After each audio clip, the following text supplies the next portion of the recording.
नमस्कार, कश्मीरी पंडित कल्चर में मैं उज्ज्वल हांडू आपका स्वागत करती हूँ। प्रत्येक व्यक्ति के जीवन में उसके माता-पिता का एक विशेष स्थान होता है। कहते हैं कि मृत्यु भी उनके महत्व को कम नहीं कर सकती। इसीलिए हिंदू धर्म में प्रत्येक वर्ष के 15 दिनों को, जिसे कि हम पितृपक्ष कहते हैं, पितृ पूजा के निमित्त अलग से रखा गया है।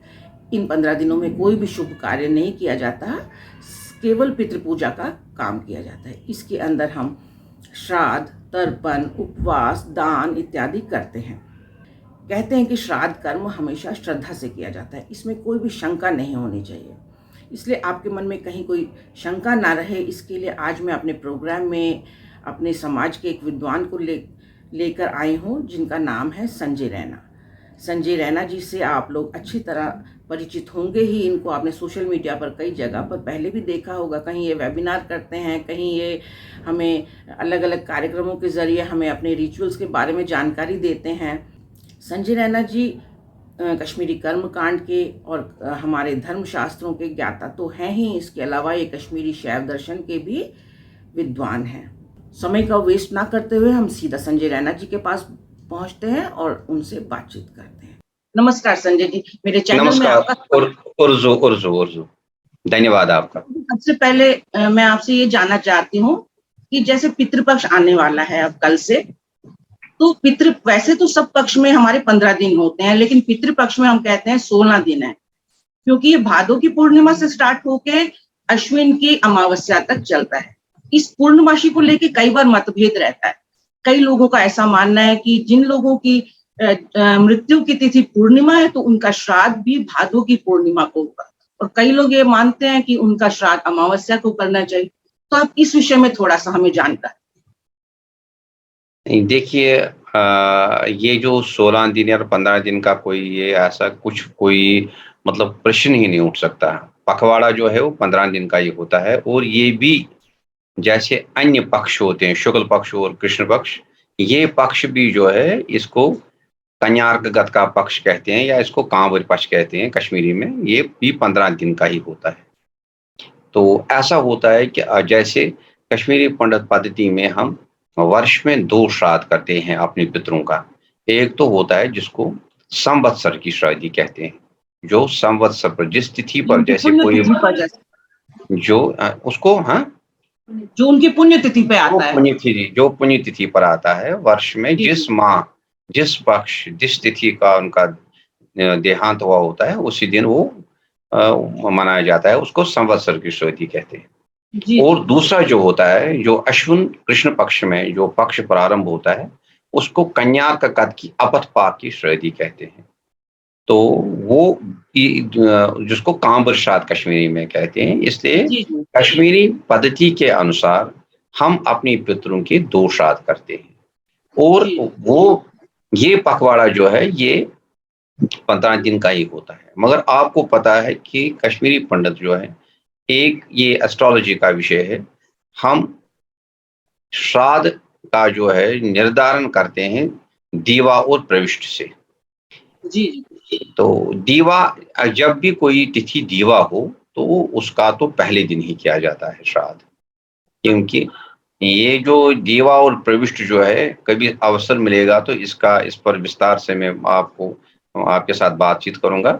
दीवा का होता है कि जो मान लीजिए, अभी मैं थोड़ा I will just refer to it, कि हमारा जो है तिथि जो है ये एस्ट्रोलॉजिकली कैलकुलेट की जाती है। तो हमारी तिथि जो है ये कभी 30 घंटे की होती है, कभी 20 घंटे की होती है। ये सारा जो है एक पूरा ग्रामर है इसका, ज्योतिष शास्त्र के अनुसार इसका निर्धारण किया जाता है।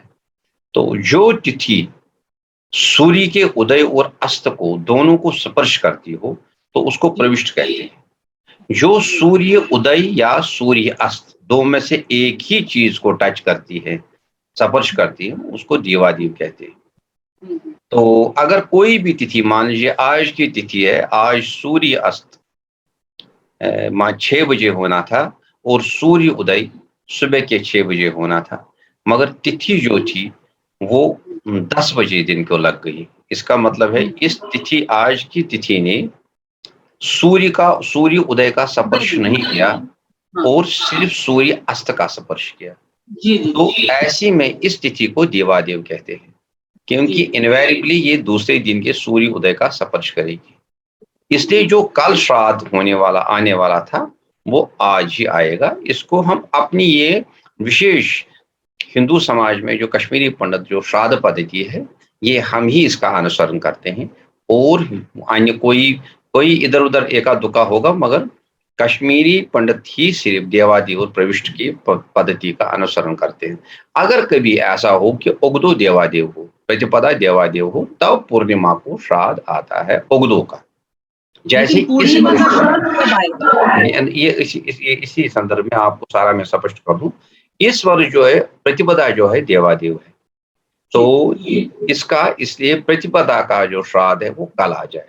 एक दिन अब पहले रही एक दिन, क्योंकि वो कोई भी जब भी हम संवत्सर की शादी या कन्यार पक्ष के अकपाक की शादी का निर्धारण करते हैं, उसमें हम देवादेव का विचार करते हैं।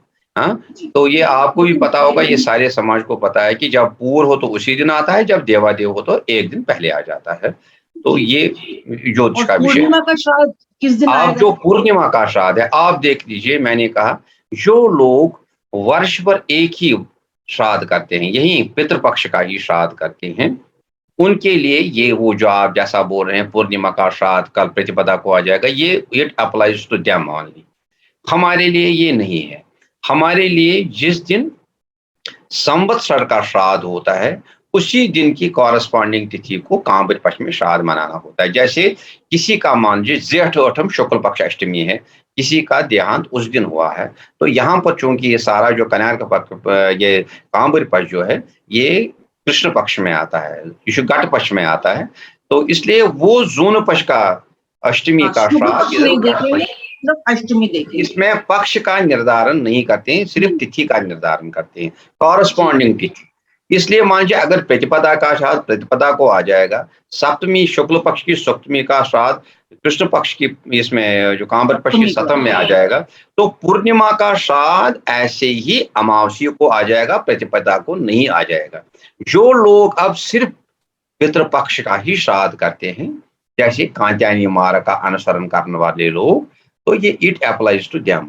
जो हम संवत्सर की शादी करते हैं उन हमारे लिए ये अप्लाई नहीं करता है, और हम अगर करेंगे तो ये जो हमारी पद्धति के अनुसार ये गलत होगा, क्योंकि हम जो करते हैं संवत्सर की शादी को जैसे उसका उसका श्राद्ध करते हैं, उसमें अलग जो है सामग्री लगती है, अलग पद्धति होती है, और कन्याद की अपरपा की श्रेणी का श्राद्ध जब करते हैं उसमें अलग से मंत्र होते हैं, अलग से उसमें अष्टक नहीं होती है, उसमें वराहति करते हैं।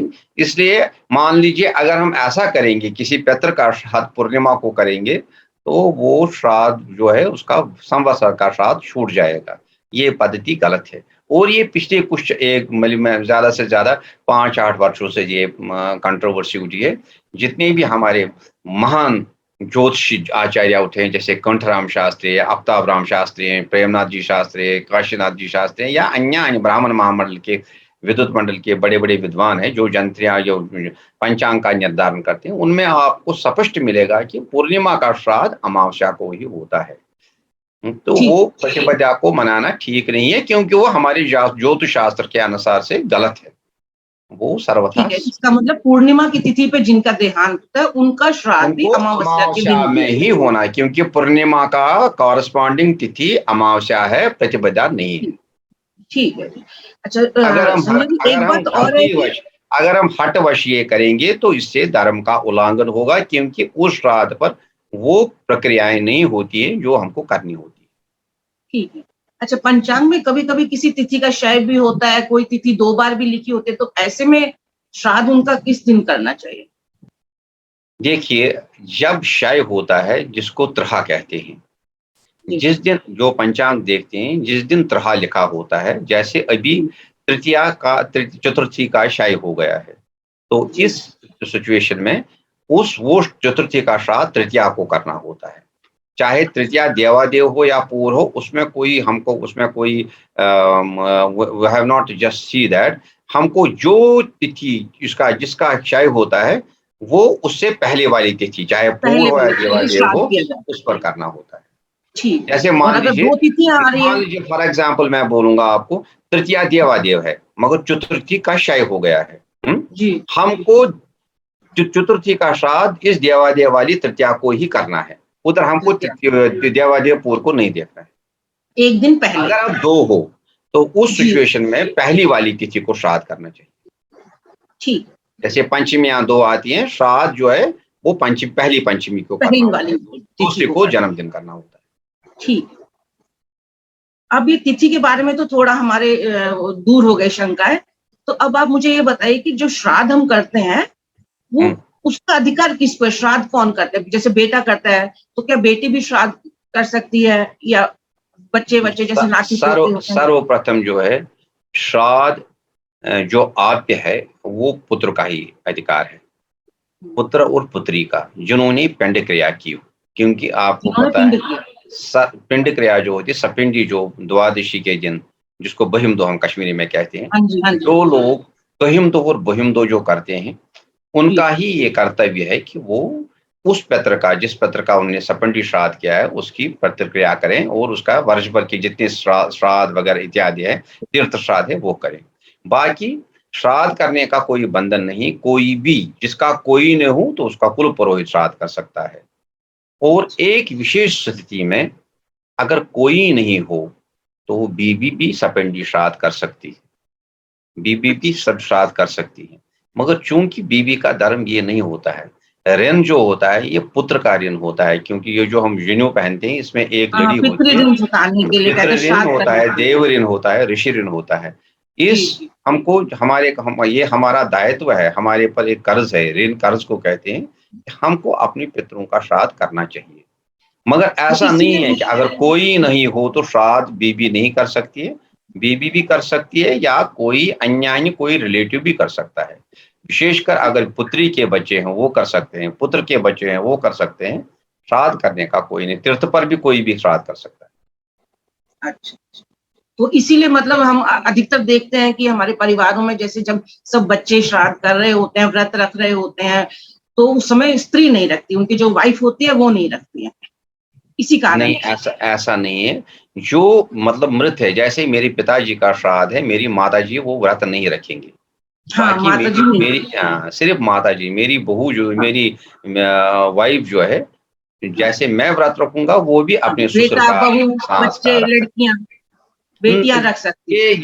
ये जो श्राद्ध का व्रत है ये आप्य होता है पुत्र, पुत्रवधू को, पुत्री को, बस इन तीनों को रखना। दामाद वगैरह नहीं करते, दामाद वामाद को और दामाद की नहीं करते। बेटी के पुत्रों भाई, को, पुत्र के मृतक पुत्रों के को भाई-बहन कर सकते हैं, संजय नहीं, जी? श्राद्ध नहीं रख सकते हैं। श्राद्ध रखने की मतलब उनको व्रत रखने की कोई आवश्यकता नहीं, श्राद्ध कर आवश्यक। सकते हैं।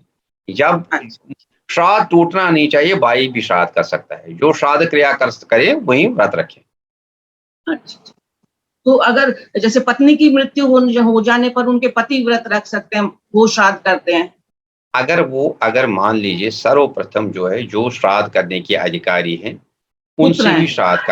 उनसे ही श्राद्ध करवाना चाहिए। अगर जैसे किसी का यदि पुत्र वो नहीं हो। संभव यदि पुत्र न हो, पुत्री न हो, निरपुत्र हो, तो उस सिचुएशन में जब या कोई अपने गोत्र के लोग नहीं हो, तो तब ऐसा करना चाहिए कि समान सपिंडी बीबी का हस्बैंड कर सकता है, हस्बैंड की वाइफ कर सकती है। क्योंकि ये इसका स्पष्टीकरण विधिसार संग्रह नाथराम शास्त्री की जो विस्तृत एक पुस्तक है उसमें इसका पूरा विस्तार दिया गया है। समान सपिंडी जरूरी करनी है। ये किसी सिचुएशन में कोई ना हो तो बीवी भी कर सकती है या हस्बैंड भी कर सकता है। ठीक। अच्छा संजय जी, जैसे हम कश्मीरी रीति से श्राद्ध जिस दिन करते हैं तो कहते हैं कि सुबह-सुबह उठ के सबसे पहले ब्राह्मण भोज देना चाहिए। तो जैसे हम अंदर तो करते हैं, बाहर भी करना चाहिए। ये इसका क्या महत्व है? ये ज़रूरी ये होता है जो क्या? ये जो सर्वप्रथम जो हमारा मानना है कश्मीरी पंडितों का कि ये जो देवता लोग होते हैं, देवता लोग प्रातः काल में पृथ्वी का भ्रमण करते हैं और इनके साथ लक्ष्मी होती है। कहते हैं ये एक पुरानी कथा है कि जहाँ पर देवता लोग जिस घर में ब्रांद जिसको कहते हैं वहां पर लिपाई होती है, तो उनको ये वो ऐसा मानकर चलते हैं कि ये धर्म प्राण ग्रह है। तो वो अपना आशीष देते हैं, अपनी आशीर्वाद देवता बरसाते खुश हैं। होते हैं। देवता खुश होते हैं और उस घर को बाहरों बाहर से आशीर्वाद देते हैं, आप फलो फूलो। मगर विशेषकर जिस दिन श्राद्ध होते हैं, तो पितर अवश्य किसी न किसी रूप में उस घर में आते हैं। तो पितरों के आगमन हेतु वहां पर ब्राह्मणफश सूर्य उदय से पहले ही देना चाहिए, क्योंकि ये एक सर्वथा सूर्योदय से मान्यता है। पहले। हाँ, ये जितने भी ग्रंथ, चाहे इसमें जितने भी इसके मगधोत है या अन्य अन्य ग्रंथ है, उनमें इस बात का उल्लेख है कि किसी न किसी रूप से पितर उस अपने घर में जहाँ पर उसका पुत्र रहते हों, परिवार रहते हो, परिवारजन रहते हो, वो वहां पर देखने के लिए अवश्य आते हैं। इसलिए उनके आगमन हेतु हमको स्वच्छता का विचार करना चाहिए, ब्रांतपश अवश्य देना चाहिए और शाम को श्राद्ध सोंग भी रखना चाहिए। उस दिन के जो वहां पर जो 2 सवेत रखनी चाहिए दीपक में, एक पहली वाली जो है श्राद्ध के हेतु रखनी चाहिए, थोड़ी देर जलाने के बाद उसको बुझाना चाहिए। तो उसके बाद दूसरी वाली नहीं जलाते? दूसरी वाली बाद पहली वाली को जलाया, थोड़ी देर को रखा, फिर जो पुत्र वधू हो, जो वैसे जो श्राद्ध का व्रत करता हो, उसकी बीवी या अन्य कोई सदस्य भी उसको बुझाकर फिर दूसरी बाती को जलाए। तो उसको पहले वाली को श्राद्ध सोंग कहते हैं, दूसरे को बोलते हैं संध्या सोंग। तो ये दोनों का जलाना होता है। ठीक। और चलिए, एक इसकी बात दिशा और मैं जो है, जानना यहाँ पर मैं आपको एक बात कहूँ, इसकी दिशा जो है पूर्व की होनी चाहिए, दक्षिण की। जैसे कहीं कहीं पर ये मान्यता है श्राद्ध सोंग को दक्षिण की ओर रखना चाहिए, ऐसा नहीं है। ये जो सोंग है, इसका मुख जो है ये पूर्वाभिमुखी होना चाहिए, पूर्व की ओर होना चाहिए, पूर्व की दक्षिण की तरफ ओर। ही। ये पूर्व की। जब किसी को तेल क्रिया जैसे कहते हैं, तेलदान जिसको बोलते हैं, हाँ, दीपदान जिसको बोलते हैं, दीपदान के समय इन दीपों की जो दिशा होती है, डायरेक्शन होती है, वो साउथ वर्ड्स होती है। बाकी जो भी संध्या सोंग हो या श्राद्ध सोंग हो, उनकी पूर्वाभिमुख होती है, वो ईस्ट की ओर होती है। ठीक है। अच्छा, जैसे ब्राह्मण देने के बाद जब हम उस दिन सबसे पहले चाय रोटी बनाते हैं, तो हम अपने पितरों के नाम से पहले बाहर अपने उस पे मुंडेर पर रखते हैं, मुंडेर को अच्छे से साफ वाफ करके धो के उधर रखते हैं। उसके बाद दोपहर का खाना भी सबसे पहले थाली हम अपने पितरों के निमित्त रखते हैं, उसके बाद ही घर के बाकी सदस्य खाते हैं। तो आजकल जैसे समय का अभाव है, महिलाएं भी नौकरी पे जाने लगी हैं, तो क्या हम सुबह ही मतलब लंच की थाली भी सुबह ही रख के निकल सकते हैं, अगर छुट्टी किसी वजह से ना हुई, किसी महिला को घर में ना रहने का मौका मिला? हम इन तीनों को क्या वैसे भी करते जब श्राद्ध करते हैं, तो आपने देखा होगा, श्राद्ध के दिन हम एक पितृ थाल रखते हैं। तो हैं? जी। पितृथाल में चाय, तब तक चाय वाय वगैरह कुछ बाहर नहीं डाली जाती है। जब पितृथाल रखते हैं, वहां पर पूजा करके वहां पर पितृ को अन्न देते हैं, उसी में रोटी भी डालते हैं, उसी में चाय भी डालते हैं, उसी में पानी भी डालते हैं, और सब समग्र इकट्ठे करके फिर वो उस पिंच पर, जहां पर आप पिंच की बात करते हैं, वहां पर डालते हैं। तो इसमें कोई प्रॉब्लम नहीं है। अगर वर्किंग वूमेन हो, सुबह। वो सुबह चाय, अन्न, रोटी सब इकट्ठे आदर पूर्वक अपने पितृ को अर्पण कर सकती हैं। इसमें कोई नहीं, उसको आशीष ही मिलेगा। न डालने से बेहतर बहुत अच्छा है, और इसमें कोई टैबू नहीं है, ये शास्त्र सम्मत है। अगर आप सूर्य उदय के बाद ये सारी इकट्ठी क्रिया करेंगे, तो इसमें कोई, ये शुभ फलदायक है, इसमें कोई प्रॉब्लम नहीं, समस्या नहीं। जी। अच्छा, अब आप मुझे एक बात बताइए कि जैसे हम तर्पण देते हैं या हम मनसाउन करते हैं, जैसे जो दान की चीजें हम एक थाली में रख के उनको मनसाते हैं, तो क्या ये तर्पण वगैरह जब देते हैं, जैसे आपने अभी मुझे बोला कि संध्या सोम जो है वो पूर्व की दिशा में रखना है, लेकिन जब तर्पण देते हैं तब भी क्या पूर्व की दिशा में खड़े रहते हैं या दक्षिण की दिशा में? तर्पण क्योंकि हम लोग तो कहते हैं दक्षिण की दिशा में, पितरों की दिशा दक्षिण की है। तर्पण जो है, तर्पण तर्पण या ये जो है, ये सारी देव क्रिया है। तर्पण करने से पहले धूप-दीप संकल्प करना होता है। जी। धूप-दीप पृथ्वी पूजा करनी होती है, पितरों का जी। आह्वान करना होता है, पितरों का जो है पैर धोने होते हैं, अर्घ जिसको पाद कहते हैं, अर्घ कहते हैं, स्नान कहते हैं, कि जैसे अन्य दक्षिणा वगैरह, ये सारी जो है ये देव क्रिया है, और ये ईस्ट वर्ड्स होती है, ये पूर्व की ओर होती तो है। वो जो इसमें मनसाउन दक्षिण की क्रिया है वो पूर्व की तरफ होती है। मनसावन तब तक संभव नहीं होगा जब तक धूप-दीप संकल्प नहीं करेंगे। इसको मैं यहाँ पर आपको एक इन्फॉर्मेशन दे दूं, मैंने एक श्राद्ध संकल्प के नाम से एक छोटा वीडियो बनाया है, अगर आप मैं आपको दे दूंगा, यू कैन शेयर दैट, आप उसको, क्योंकि जरूर। ये जो श्राद्ध संकल्प है उसमें भी हमको पहले धूपदीप संकल्प करना होता है, दीव क्रिया जी। करनी होती है, अंगन्यास करना होता है, ये सारी क्रियाएं जो है ईस्ट वर्ड्स होती है। मगर अब क्या होता है, जैसे अभी हमको तर्पण करना है, तर्पण हम हम ईस्ट की ओर बैठेंगे, ये जो थंब है, अंगूठा है, यहाँ से ये पानी जो है यहाँ से अंगूठे की ओर जाना चाहिए। जी। ये मान लीजिए ये जो साउथ वर्ड दिशा बनती है, if I am facing towards east, अगर मैं ईस्ट की ओर होता हूँ तो पानी ऐसे नहीं डालूं, मैं ऐसे डालूं पानी ताकि ये साउथ वर्ड जाएगा, इसको अच्छा। दिव्यो पितर कहते हैं। और अच्छा। ऐसे ही जैसे मेरे को संकल्प करना है तो मैं ऐसे ही संकल्प कर दूंगा, थोड़ा तेल अच्छा। लेकर, तिल लेकर, अच्छा। सिसम वो लेकर कर दूंगा। बाकी और ईस्ट तर्पण। वर्ड ही करनी है, हमारी सारी पूजाएं जो है पूर्वाभिमुखी है, दक्षिणाभिमुखी कोई नहीं। अच्छा। अब तर्पण के जल में हम अक्सर वो कहते हैं ना, काला तिल डालना है, उसके बिना तर्पण नहीं किया जाता। तो काला तिल डालने का क्या महत्व है? काला तिल जो है, ये काला तिल यहाँ पर हम नहीं उपयोग में लाते हैं। काला तिल जो है, जो भी हमारी देव क्रियाएं हैं, जैसे हम यव तेल क्रिया करते हैं गायत्री में, उसका भी हम यव और क्या कहते हैं, जव और तिल को मिलाकर वो हवन करते हैं। या ऐसी जो अन्य अन्य हमारी एक हिंदू मान्यता है कि जहां पर देव क्रिया हो, वहां पर पहले ये जो काला तिल है ये छिड़कना चाहिए। जैसे आपको विदित होगा, हम जब धूपदीप संकल्प करने से पहले हम एक मंत्र पढ़ते हैं और बोलते हैं, कंधों से ये काला तिल फेंको, आप सरपंच तुते इविल बूता, स्पिरिट्स को ये दूर बोल करने के लिए। ये बूता, क्योंकि कहते हैं ये जो काला तिल है, ये जो नेगेटिव फोर्सेस है इनको रिमूव करता है।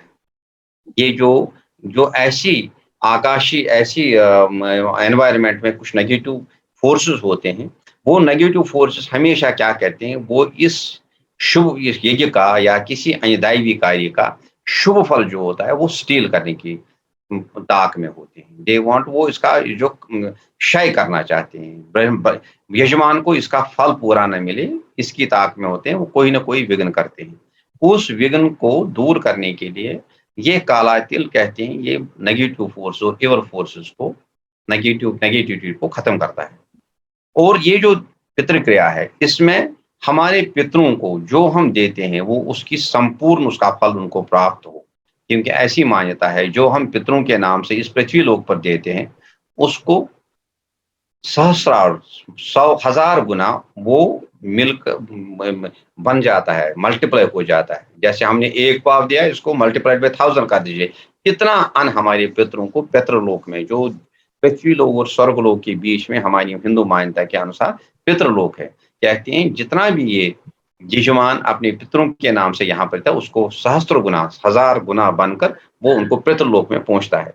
तो हर एक यजमान की या पुत्र की, पौत्र की इच्छा यही रहती है, जो भी मैं कुछ करता हूँ, पत्रम पुष्पम फलम, तो ये अपने पितरों के नाम से उनको ये संपूर्ण प्राप्त हो, कोई नेगेटिव शक्ति उनको ये स्टील न करे, ले न जाए, उनका छीन न इसलिए जाए। काला तिल। इसलिए हम काला तिल हर एक कार्य में लगाते हैं और पितृ क्रिया में विशेषकर लगाते हैं। विशेषकर से। अच्छा, तर्पण जब करते हैं तो हाथ में पवित्री पहनने के लिए कहा गया है। पवित्री ना हो तो सोने की अंगूठी पहनने को बोलते हैं। सोने की तो क्या अंगूठी ये का ये जरूरी जो है? सोने की अंगूठी का कोई औचित्य ही नहीं है, क्या क्योंकि पहनना इसमें चाहिए? जो है, कुछ मतलब बिना इसमें कुछ पहने? इसमें इसमें इसमें ये कौन सा, ये कोई अनमोल चीज थोड़ी है। पवित्र पवित्र न हो तो दर्भ का एक तिनका तिनका रख लीजिए, मगर दर्भ ही रखनी चाहिए। वैसे प्रयास दर्द। करना चाहिए, जिसको तर्पण करना हो उसे कश्मीरी पंडितों के घरों में तर्प ये पवित्र होना अनिवार्य है, पवित्र होना ही चाहिए। हाँ, पवित्र हम जो एक बार यूज किया वो 1000 बार यूज कर सकते हैं, जब तक वो खराब ना हो जाए तब तक कर सकते हैं। मगर आपके माध्यम से मेरी विनम्र विनती है, हर एक कश्मीरी पंडित को घर में 3-4 अच्छा। ध्रुवा के पवित्र रखनी ही चाहिए, और ध्रुवा के पवित्र के बगैर संकल्प नहीं करना चाहिए।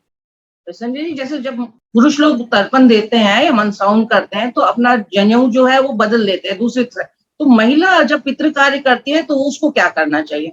शास्त्र शास्त्र बताते हैं महिला को एक चोटी बनानी चाहिए, जैसे हम सभी ना कहते हैं, हो गया दाईं तरफ, तो उसको वो चोटी ऐसे दाईं तरफ लगानी चाहिए। हाँ, फिर कंठोपविति हो गया पीछे की तरफ, और ये जो हो गया अपसव्य बाएं की तरफ। जब हमको अब तर्पण करना है तो हमारी ये एक चोटी जो है ये लेफ्ट साइड से बाहर अंदर की ओर आनी चाहिए। जैसे मान लीजिए आपकी चोटी है, ऐसे आपने ये लेफ्ट साइड से अपने ऑन योर लेफ्ट शोल्डर आपने ये रख लिया।